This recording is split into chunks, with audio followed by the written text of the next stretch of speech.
Hello students, मैं माधव मिश्रा सजन परिवार की तरफ से आप सभी का स्वागत करता हूं। आज हम लोग क्लास 9th के सेल चैप्टर को पढ़ेंगे, जिसमें हम लोगों ने लास्ट क्लास में सेल स्ट्रक्चर के बारे में पढ़ा हुआ है। सेल में कौन कौन से पार्ट्स पाए जाते हैं, या यूं कह लें कि सेल किन किन चीजों से मिलकर बना, वो सभी पार्ट्स हम लोगों ने डिटेल में लास्ट क्लास में पढ़ा हुआ था। आज हम लोग सेल स्ट्रक्चर को ही आगे बढ़ाते हुए इसमें जो फर्स्ट पार्ट था सेल स्ट्रक्चर में, सेल एनवेलप, इसके बारे में पढ़ेंगे। सेल एनवेलप में हम लोगों ने दो स्ट्रक्चर पढ़ा हुआ था कि सेल दो प्रोटेक्टिव कवरिंग या प्रोटेक्टिव मेम्ब्रेन से प्रोटेक्टेड होता है। वो दो लेयर्स थे, सेल मेम्ब्रेन और सेल वॉल। आज हम लोग उसी सेल मेम्ब्रेन और सेल वॉल के बारे में पढ़ेंगे।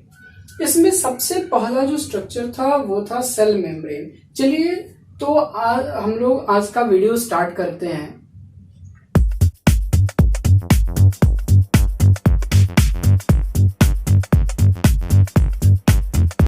चलिए तो सबसे पहले स्टार्ट करते हैं सेल मेम्ब्रेन। बेसिकली हम लोगों को जब हम लोग डिफरेंट स्ट्रक्चर्स को, सेल के स्ट्रक्चर को पढ़ रहे हैं, तो इसमें मेनली हम लोगों को दो तीन चीजें आपको हमने बताया था जो कि पढ़ना है। इसमें पहली चीज है नेचर, दूसरा स्ट्रक्चर और तीसरा फंक्शन। ये तीन मेन चीजें आपको पढ़नी है, जिसमें स्टार्ट करते हैं हम लोग सेल मेम्ब्रेन को। सेल मेम्ब्रेन के नेचर को पहले देखते हैं। Nature of cell membrane. Cell membrane सबसे पहले तो लिविंग होता है, एक लिविंग स्ट्रक्चर है। सेल मेम्ब्रेन के बारे में आपने पढ़ा हुआ है लास्ट क्लास में भी कि सेल मेम्ब्रेन एक लिविंग स्ट्रक्चर है, जबकि सेल वॉल के बारे में आपने पढ़ा था सेल वॉल क्या है, एक नॉन लिविंग स्ट्रक्चर है। तो सेल मेम्ब्रेन कैसा है, लिविंग स्ट्रक्चर है। सेकेंड, सेल मेम्ब्रेन एक डेलिकेट स्ट्रक्चर है। डेलिकेट इन द सेंस ये एक सॉफ्ट स्ट्रक्चर है, इलास्टिक स्ट्रक्चर है। डेलिकेट इलास्टिक स्ट्रक्चर है।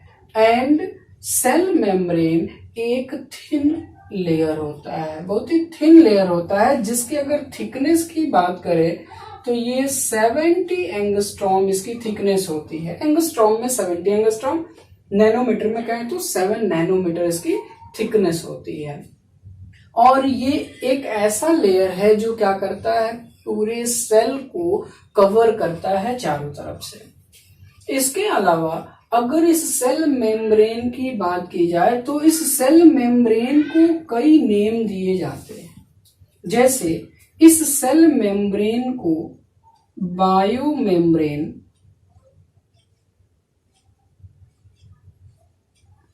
बायो मेम्ब्रेन भी कहा जाता है। इसके अलावा इस सेल मेम्ब्रेन को आपने इसका एक और भी नाम पहले से पढ़ रखा है, प्लाज्मा मेम्ब्रेन।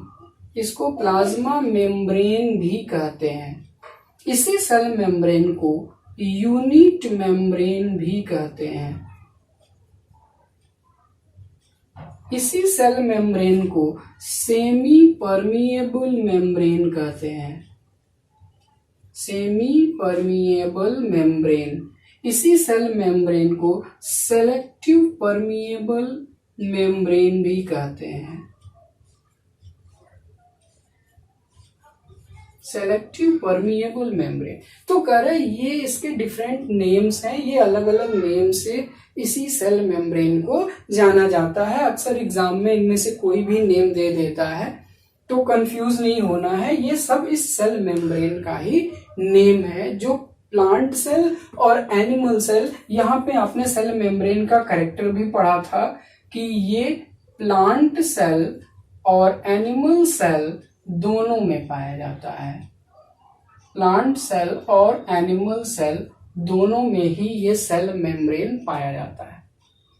तो ये तो हो गया इसका नेचर, इसकी अकरेंस। अब आते हैं सेल मेम्ब्रेन के केमिकल कंपोजिशन पे, यानी ये जो सेल मेम्ब्रेन है ये किन किन चीजों से मिलके बना हुआ है, इसके केमिकल कंपोजिशन पे हम लोग आते हैं।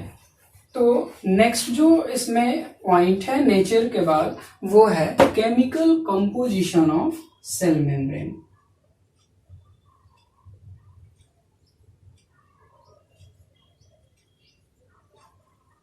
केमिकल कंपोजिशन, अब जब हम लोग केमिकल कंपोजिशन पढ़ेंगे तो सेल मेम्ब्रेन का एक और भी नाम आपके सामने आएगा। अगर केमिकल कंपोजिशन यानी किस केमिकल से बना हुआ है ये देखें, तो सेल मेम्ब्रेन मेनली दो केमिकल से मिलकर बना हुआ है। एक है लिपिड और दूसरा है प्रोटीन।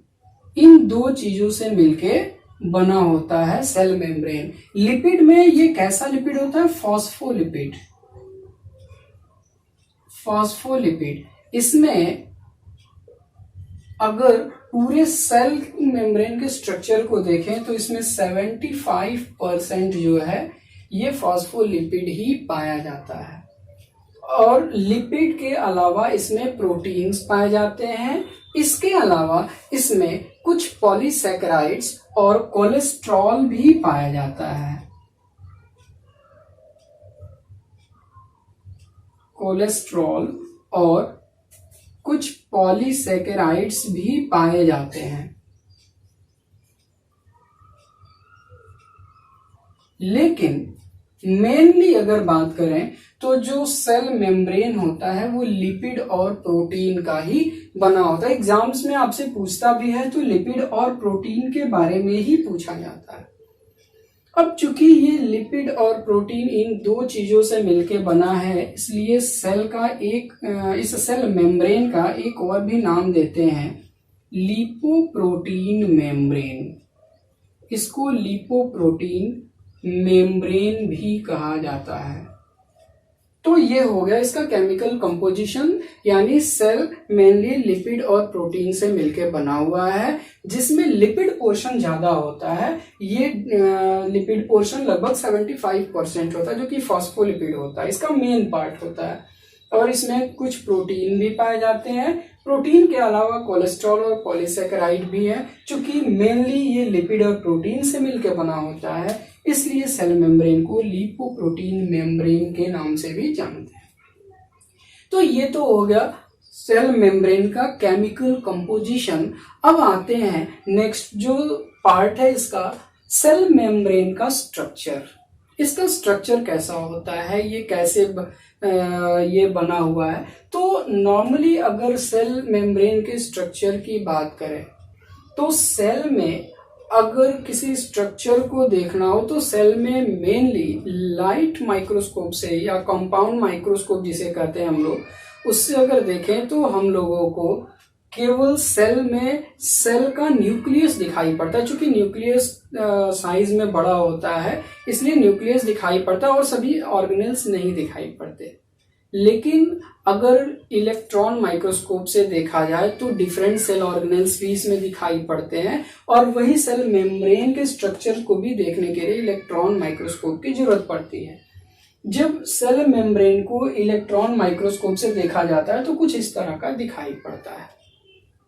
मेनली सेल मेम्ब्रेन कैसा दिखता है, इसका स्ट्रक्चर कैसा है, यानी चूंकि लिपिड और प्रोटीन से मिलकर बने हुए हैं तो लिपिड और प्रोटीन कैसे एक दूसरे से जुड़े हुए हैं, इसको एक्सप्लेन करने के लिए, सेल मेम्ब्रेन के स्ट्रक्चर को एक्सप्लेन करने के लिए बहुत सारे साइंटिस्ट ने अलग अलग अपना एक मॉडल दिया, यानी एक फॉर्मेट दिया जिसमें उन्होंने एक्सप्लेन किया कि सेल मेम्ब्रेन का स्ट्रक्चर कैसा हो सकता है।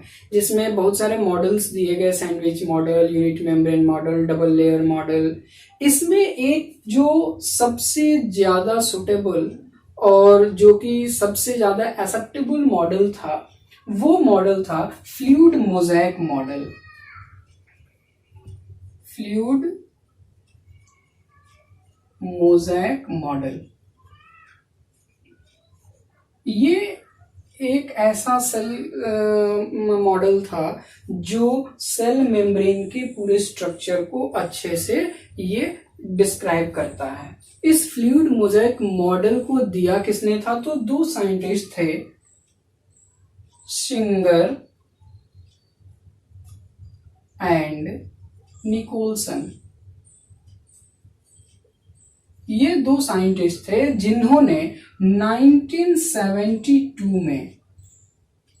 1972 में इस फ्लूइड मोज़ेक मॉडल को दिया, जो कि सेल मेम्ब्रेन के स्ट्रक्चर को एक्सप्लेन करता है। इस मॉडल के थ्रू उन्होंने सेल मेम्ब्रेन के स्ट्रक्चर को एक्सप्लेन किया, जिसमें मेनली, जैसा कि आपने पढ़ा कि सेल मेम्ब्रेन में मेनली लिपिड और प्रोटीन पाए जाते हैं, तो इस मॉडल के थ्रू मेनली लिपिड और प्रोटीन से बने हुए सेल मेम्ब्रेन के स्ट्रक्चर को शो किया गया है।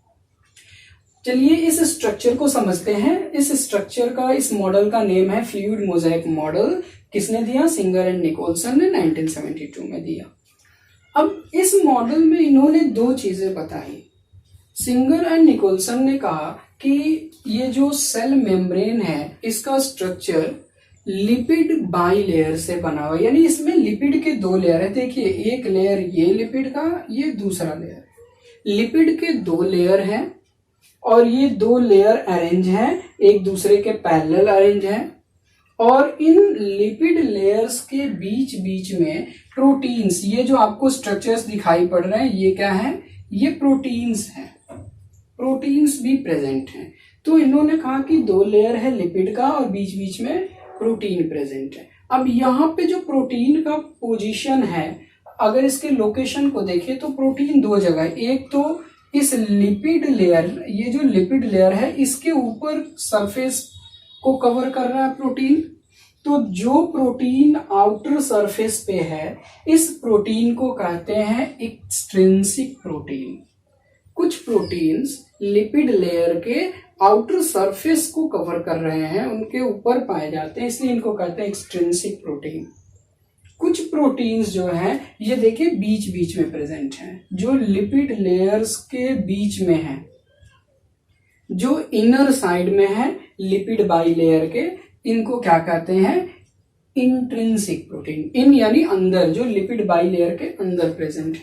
इन दोनों ही प्रोटीन, ये जो प्रोटीन होते हैं, ये परमिएज टाइप प्रोटीन होते हैं, जिनका काम होता है कि जो भी मटेरियल्स हैं उनको सेल से बाहर या सेल के अंदर मूवमेंट कराते हैं। मूवमेंट जिसको हम लोग ट्रांसपोर्टेशन कहते हैं, तो मटेरियल्स के ट्रांसपोर्टेशन में हेल्प करते हैं। दूसरा, इसमें अगर आप लिपिड को देखें तो लिपिड मॉलिक्यूल, एक लिपिड मॉलिक्यूल का स्ट्रक्चर देखें तो कुछ इस तरह से बना हुआ है। यहाँ पे लिपिड मॉलिक्यूल में दो पार्ट पाए जाते हैं। एक ये जो अपर, जो कि बाहर की तरफ दोनों पार्ट है, इसको कहते हैं हेड। ये इसको हेड कहते हैं, हेड रीजन है। और ये जो सेंटर की तरफ रीजन है, इसको कहते हैं टेल। दोनों का अपना एक स्पेसिफिक कैरेक्टर होता है। ये जो हेड है, ये हाइड्रोफिलिक होता है, हाइड्रोफिलिक इन नेचर, यानी ये वाटर लविंग होता है। ये वाटर से इजीली कनेक्ट कर जाता है, ज्वाइन कर जाता है, वाटर लविंग होता है। दूसरा होता है टेल। ये टेल रीजन जो है, ये हाइड्रोफोबिक होता है। हाइड्रोफोबिक का मतलब होता है ये वाटर हेटिंग, यानी ये वाटर से ये हाइड्रोफोबिक,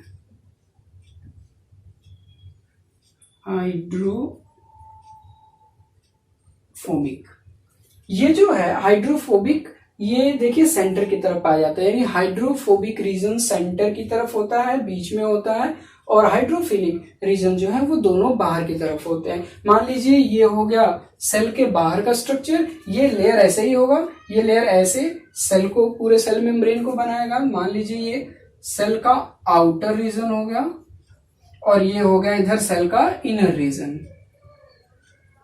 तो आउटर सरफेस और इनर सरफेस दोनों तरफ पाए जाते हैं हाइड्रोफिलिक पार्ट लिपिड का, और सेंटर की तरफ होता है दोनों लेयर के बीच में हाइड्रोफोबिक पार्ट, यानी कि टेल।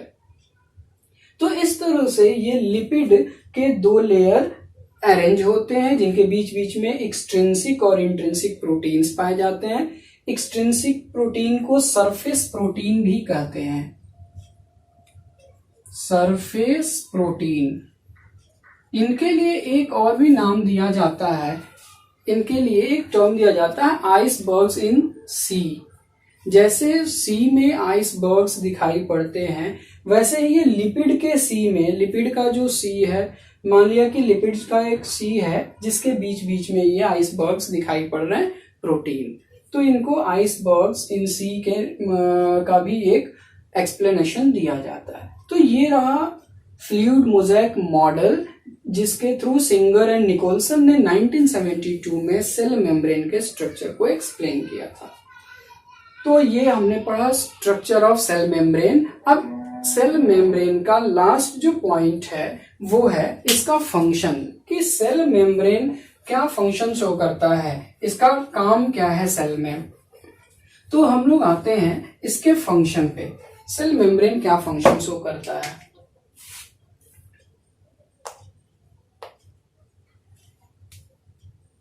चलिए, सबसे पहला तो फंक्शन क्या है इसका, सिंपल है। जब भी आपको फंक्शन लिखना हो, एक मेम्ब्रेन है, एक लेयर है, एक कवरिंग है, तो उसका सबसे पहला काम तो होगा क्या, प्रोटेक्शन।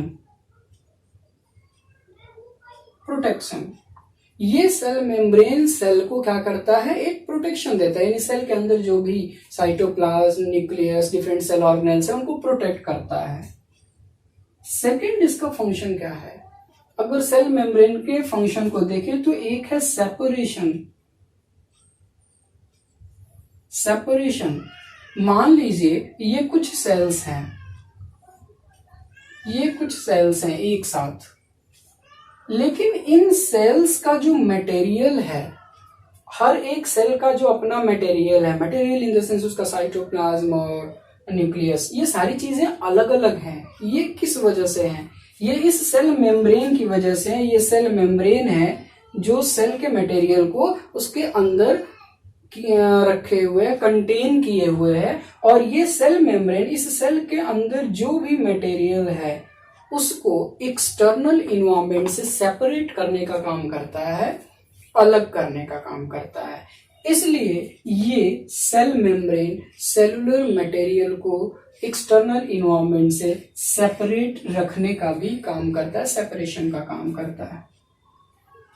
नेक्स्ट, अगर हम बात करें सेल मेम्ब्रेन की, ये इलास्टिक होने के साथ साथ ये सेल के शेप को भी मेंटेन करता है, यानी एनिमल सेल को एक शेप देता है, शेप देने का काम करता है। चूंकि इसका एक्सटर्नल लेयर है इसलिए ये शेप को मेंटेन करता है। नेक्स्ट, सेल मेम्ब्रेन क्या है, एक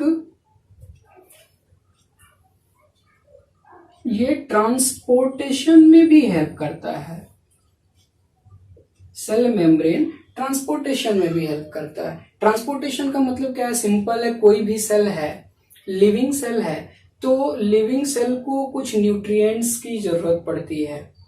न्यूट्रिएंट्स इन द सेंस कुछ कार्बोहाइड्रेट्स, लिपिड्स, प्रोटीन्स जो भी हैं, इसके अलावा कुछ आयंस, हार्मोन्स, इनको सेल के अंदर आना होता है। सेल में डिफरेंट केमिकल रिएक्शंस होते हैं जिसके थ्रू क्या होता है, कुछ यूजफुल मटेरियल्स के साथ साथ कुछ वेस्ट प्रोडक्ट भी बनते हैं। तो सेल को जिन मटेरियल्स की जरूरत है उनको सेल के अंदर लाना है, जो वेस्ट प्रोडक्ट है उनको सेल के बाहर भेजना है। तो ये जो मूवमेंट हो रहा है मटेरियल्स का, इसी को कहते हैं ट्रांसपोर्टेशन। और इस ट्रांसपोर्टेशन में मेन रोल होता है किसका, इस सेल मेम्ब्रेन का। आपने अभी सेल का जो नेम पढ़ा, डिफरेंट नेम, उसमें दो नेम आपने पढ़ा था, सेमी परमिएबल मेम्ब्रेन और सेलेक्टिव परमिएबल मेम्ब्रेन। ये जो सेल मेम्ब्रेन होता है ये सेमी परमिएबल होता है। ये करता क्या है, ये मान लीजिए मेम्ब्रेन है, तो ये कुछ मटेरियल्स को सेल के अंदर आने देता है और कुछ वेस्ट जो प्रोडक्ट है उनको सेल से बाहर, क्योंकि वेस्ट प्रोडक्ट को सेल को लीव आउट करना होता है, सेल को छोड़ के बाहर जाना होता है। तो ऐसे कंडीशन में ये सेल मेम्ब्रेन इन मटेरियल्स के ट्रांसपोर्टेशन में हेल्प करता है। तो एक तो कुछ मटेरियल्स को अंदर आने देता है और बाहर जाने देता है, सेमी परमिएबल है, और दूसरा इसको सेलेक्टिव परमिएबल भी कहते हैं। सेलेक्टिव परमिएबल क्यों कहते हैं, सेल को सेलेक्टिव परमिएबल कहते हैं। सेलेक्टिव परमिएबल इसलिए कहते हैं क्योंकि ये कुछ सेलेक्टिव चीजों को ही अंदर आने या बाहर जाने देता है, यानी सेल को जिन चीजों की जरूरत है केवल वही अंदर आ सकते हैं, और जो वेस्ट प्रोडक्ट हैं जिनको सेल से बाहर निकालना है उन्हीं को केवल ये बाहर जाने देते हैं। अब इसमें इस ट्रांसपोर्टेशन में इस लिपिड और प्रोटीन दोनों का ही बहुत ही इंपॉर्टेंट रोल होता है। दोनों का अलग अलग, जो भी लिपिड में डिसॉल्व होने वाले मटेरियल्स हैं, आयंस हैं या पार्टिकल्स हैं जिनका साइज बहुत छोटा है, जो लिपिड में डिसॉल्व हो सकते हैं, वो लिपिड में डिसॉल्व होकर इजिली आ जाते हैं। जो बड़े मॉलिक्यूल्स होते हैं जो कि प्रोटीन से कनेक्ट हो सकते हैं या प्रोटीन में डिसॉल्व हो सकते हैं, वो बायोमॉलिक्यूल्स एक्सट्रिंसिक प्रोटीन के थ्रू आ जाते हैं। कुछ मॉलिक्यूल्स ऐसे होते हैं जो बड़े साइज में होते हैं, वो इस लिपिड बाइलेयर को क्रॉस नहीं कर सकते, तो इनके लिए, इनको सेल के अंदर लाने के लिए इंट्रिंसिक प्रोटीन है जो एक्टिव ट्रांसपोर्टेशन के थ्रू इन मटेरियल्स को, मैक्रो मॉलिक्यूल्स को, लार्जर मॉलिक्यूल्स को सेल के अंदर या सेल के बाहर ले जाते हैं। क्योंकि ये जो ट्रांसपोर्टेशन करते हैं, ये भी, इनमें दो तरह का ट्रांसपोर्टेशन होता है। एक होता है सेल मेडिएटेड या यूं कह लें कि एक्टिव ट्रांसपोर्ट होता है, और एक होता है पैसिव ट्रांसपोर्ट। ये चीजें आप लोग आगे के क्लासेस में और भी डिटेल में इन चीजों को पढ़ेंगे। नॉर्मली कुछ मटेरियल्स होते हैं जो बिना एनर्जी एक्सपेंडिचर के इजीली डिसॉल्व होके चले आते हैं, जहां एनर्जी की जरूरत नहीं पड़ती। लेकिन कुछ जो होते हैं जिनको एक्टिव ट्रांसपोर्ट या एक्टिव इन द सेंस की जहां एनर्जी एक्सपेंडिचर होता है, कंसंट्रेशन ग्रेडियंट के अगेंस्ट चीजों को लाया जाता है। जैसे सेल के अंदर जो चीजें, जिन चीजों की जरूरत होती है एक्सटर्नल इन्वायरमेंट में, यानी सेल से बाहर उनका कंसंट्रेशन कम है, फिर भी सेल के अंदर उनकी जरूरत है, तो उनको एनर्जी एक्सपेंडिचर के थ्रू सेल लाता है, जिसको एक्टिव ट्रांसपोर्ट कहते हैं। ट्रांसपोर्ट ये जो टॉपिक है, इसको हायर क्लासेस में या आगे क्लासेस में आपको पढ़ना है, तो इस पे ज्यादा ध्यान नहीं देना है। मेनली ट्रांसपोर्टेशन आपको समझना ये है कि जो भी मटेरियल्स है उनको सेल के अंदर या बाहर लाने ले जाने में, ट्रांसपोर्टेशन में सेल मेम्ब्रेन का ये काम होता है, फंक्शन होता है। एक है इसका फंक्शन सेल मेम्ब्रेन का, वो है इंडोसाइटोसिस एंड एक्सोसाइटोसिस।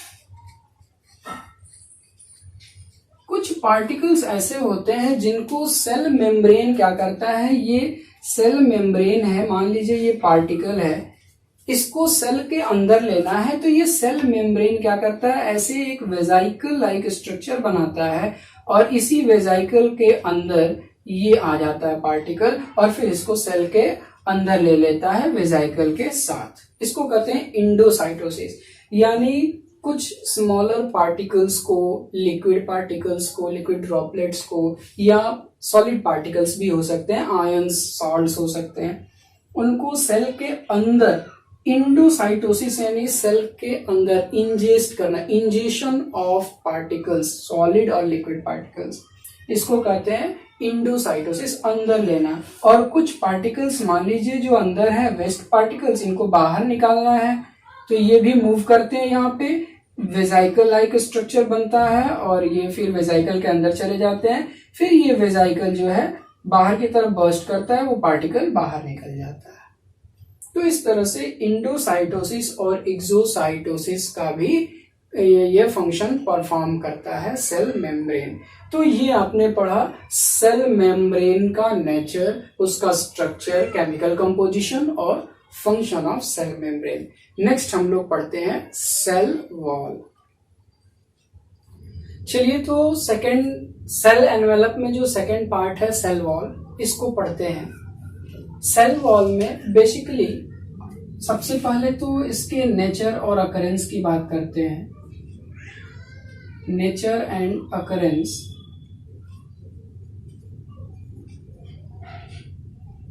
तो नेचर में अगर सेल की बात करें, सेल वॉल की, तो सेल वॉल एक नॉन लिविंग स्ट्रक्चर है।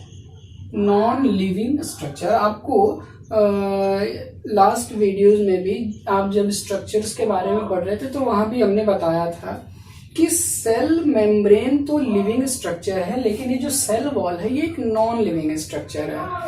सेकेंड, इसके अगर अकरेंस की बात करें तो ये सेल वॉल केवल कहाँ पाया जाता है? Only in plant cell. आपने इसके बारे में पढ़ा हुआ है कि ये जो सेल वॉल है केवल और केवल प्लांट सेल में ही पाया जाता है। इसके अलावा ये जो सेल वॉल है, ये सेल वॉल एक रिजिड स्ट्रक्चर होता है। रिजिड यानी कि ये सेल मेम्ब्रेन के कंपैरिजन में थोड़ा हार्ड होता है, टफ होता है, इसलिए ये मैकेनिकल सपोर्ट भी देता है सेल को। रिजिड होने के साथ साथ ये परमिएबल होता है, फ्रीली परमिएबल होता है। अब थोड़ा आपको यहां समझना है फ्रीली परमिएबल क्या है।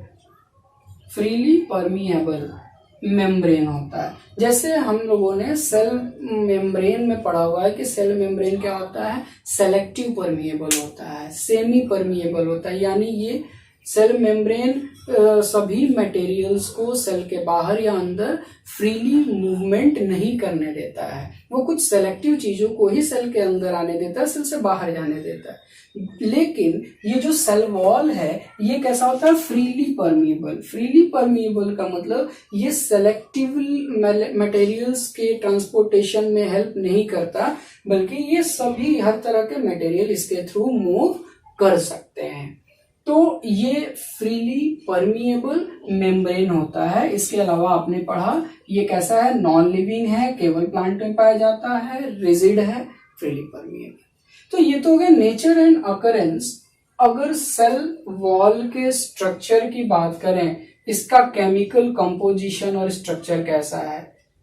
केमिकल कंपोजिशन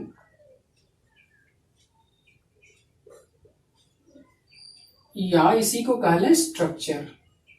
इसका स्ट्रक्चर किस चीज से मिलके बना हुआ है? तो सेल वॉल चूंकि नॉन लिविंग है तो इसका कोई बहुत स्पेसिफिक स्ट्रक्चर के बारे में तो हम लोगों को नहीं पढ़ना, बट केमिकल कंपोजिशन की अगर इसकी बात करें, स्ट्रक्चर की बात करें, तो जो सेल वॉल है वो एक पॉलीसेकेराइड से मिलकर बना होता है, कार्बोहाइड्रेट। वो पॉलीसेकेराइड क्या है? ये एक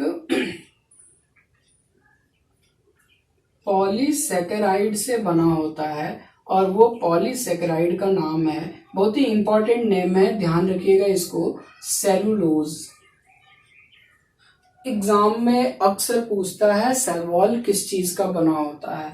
सेल वॉल किसका बना होता है? सेलुलोज का। सेलुलोज एक फाइब्रिलर ये पॉलीसेकेराइड है जो सेलुलोज से मिलके बना होता है, सेलुलोज का बना होता है। सेलुलोज एक कार्बोहाइड्रेट है, पॉलीसेकेराइड है, मोनोमर्स है, और ये जो है इस तरह से ये मान लीजिए सेलुलोज का एक मॉलिक्यूल है, ये बहुत सारे सेलुलोज मॉलिक्यूल एक दूसरे से जुड़ के और ये क्या करते हैं? इस सेल वॉल के स्ट्रक्चर को बनाते हैं, इसका फॉर्मेशन करते हैं। और फिर ये जो दो अलग अलग सेलुलोज, जैसे ये एक सेलुलोज मॉलिक्यूल, ये दूसरा मॉलिक्यूल, ये दोनों भी आपस में डिफरेंट कार्बोहाइड्रेट से जुड़े रहते हैं। पेक्टिनेज और भी डिफरेंट कार्बोहाइड्रेट होते हैं जिनसे जुड़े रहते हैं। नॉर्मली आपको ज्यादा डीप में नहीं जाना है, बस इतना समझना है कि ये जो सेल वॉल है ये एक पॉलीसेकेराइड से बना होता है जिसका नाम है सेलुलोज। ये मोस्ट इंपॉर्टेंट है जो आपके एग्जाम्स में पूछता है। अब स्ट्रक्चर के बाद हम चलते हैं सेल वॉल के फंक्शन पे। इसमें बहुत कुछ नहीं पढ़ना है। सेल वॉल का फंक्शन सिंपल है, सेम चीजें लगभग, इसके फंक्शन सेल मेम्ब्रेन से, प्लाज्मा मेम्ब्रेन से मिलते जुलते हैं, जिसमें कि सबसे पहला तो फंक्शन यही होगा। ये करता क्या है? प्रोटेक्शन का काम करता है। अब अगर हम प्लांट सेल की बात करें तो प्लांट सेल का आउटर मोस्ट लेयर तो सेल वॉल ही होता है। सेल वॉल सबसे बाहर पाया जाता है, जो काम क्या करता है? प्रोटेक्शन का काम करता है। सेकंड, ये सेल के शेप को मेंटेन करता है, सेल का शेप, जिसको हम लोग एक टर्म भी देते हैं टर्जिडिटी। टर्जिडिटी का मतलब होता है जब कोई सेल अपने फुल फ्लैसिड कंडीशन में, यानी पूरे फूला हुआ कंडीशन में, जैसे कोई सेल है, सेल के अंदर वाटर फिल हो रहा है, पानी भर रहा है, और वो पूरे अपने, जब पूरा पानी भर जाएगा, उसका साइटोप्लाज्म फुल हो जाएगा, तो क्या होगा, वो अपने फुल शेप में आ जाएगा। इसको कहते हैं टर्जिडिटी, टर्जिड कंडीशन। तो ये सेल के शेप को मेंटेन करता है, इसके टर्जिडिटी को मेंटेन करता है। कैसे मेंटेन करता है, तो नॉर्मली आपने पढ़ा कि ये फ्रीली परमिएबल होता है। ये जो सेल वॉल है, ये सेल वॉल, ये एक्चुअली इस सेल वॉल में पोर्स पाए जाते हैं छोटे छोटे। इन पोर्स को कहते हैं प्लाज्मोडेस्माटा, प्लाज्मोडेस्माटा। इसके थ्रू क्या होता है, सेल के अंदर और सेल के अंदर के साथ साथ, जैसे ये सेल है, सेल वॉल है, इसमें छोटे छोटे पोर्स पाए जाते हैं। और इससे क्या होता है कि ये अगला सेल और इन दोनों के जो प्लाज्मोडेस्माटा है आपस में जुड़े हुए हैं। तो एक सेल से दूसरे सेल में मटेरियल्स का ट्रांसपोर्टेशन, इसके साथ साथ आउटर इन्वायरमेंट, एक्सटर्नल इन्वायरमेंट से भी सेल के अंदर मटेरियल्स का मूवमेंट होता रहता है। तो ये प्लाज्मोडेस्माटा के थ्रू ये दो जो नेबरिंग सेल्स हैं, आसपास वाले सेल, ये एक दूसरे से कनेक्टेड होते हैं, जुड़े रहते हैं। तो ये हो गया कि ये सेल के शेप को मेंटेन करता है और इसके साथ साथ क्या कर रहा है, इस प्लाज्मोडेस्माटा के थ्रू, इन पोर्स के थ्रू ये ट्रांसपोर्टेशन का भी काम कर रहा है। ट्रांसपोर्टेशन, जो भी मटेरियल्स हैं वो सेल के अंदर या बाहर जा सके, ये इस ट्रांसपोर्टेशन में भी हेल्प करता है। और ट्रांसपोर्टेशन किस तरह करेगा, तो फ्रीली परमिएबल, यानी हर तरह के मटेरियल्स के मूवमेंट में हेल्प करता है। एक इंपॉर्टेंट फंक्शन आपको हमने अभी बताया था कि ये चूंकि है क्या, सेल वॉल जो है ये रिजिड होता है, रिजिड यानी हार्ड होता है, जिसकी वजह से ये सेल्स को या टिश्यूज को मैकेनिकल सपोर्ट भी प्रोवाइड करता है। मैकेनिकल सपोर्ट, चूंकि आपने प्लांट्स को, ट्रीज को देखा होगा, ये प्लांट जो है या ट्रीज है, ये हर तरह के इन्वायरमेंटल जो भी फैक्टर्स हैं, जैसे तेज हवा, धूप, बारिश, सारी चीजों को झेलते हैं। तो ये इन चीजों को, इसके साथ ये तेज हवा में प्लांट्स खड़े रहते हैं, ट्रीज खड़े रहते हैं। तो ये कैसे खड़े रहते हैं, इस एयर प्रेशर को कैसे ये झेल लेते हैं, तो इसमें कह रहा है कि इसके लिए क्या करते हैं, ये जो इसका हार्ड सेलुलोज का लेयर है, ये रिजिड सेलुलोज का लेयर, ये मैकेनिकल सपोर्ट इसको देने का काम करता है। इसके साथ साथ और भी जब हम लोग आगे डिफरेंट टिश्यूज के बारे में पढ़ेंगे, तो टिश्यूज में एक हम लोग टिश्यू पढ़ेंगे स्क्लेरेनकाइमा, जो कि जाइलम टिश्यू में पाया जाता है, स्क्लेरेनकाइमा सेल। उनमें क्या होता है कि ये जो सेल्स हैं, ये सेल्स और सेल्स के बाहर ये सेल वॉल, इस सेल वॉल के ऊपर एक मटेरियल का लेयर और भी थिक लेयर डिपॉजिट हो जाता है इस पे। वो बायोमॉलिक्यूल है लिग्नीन।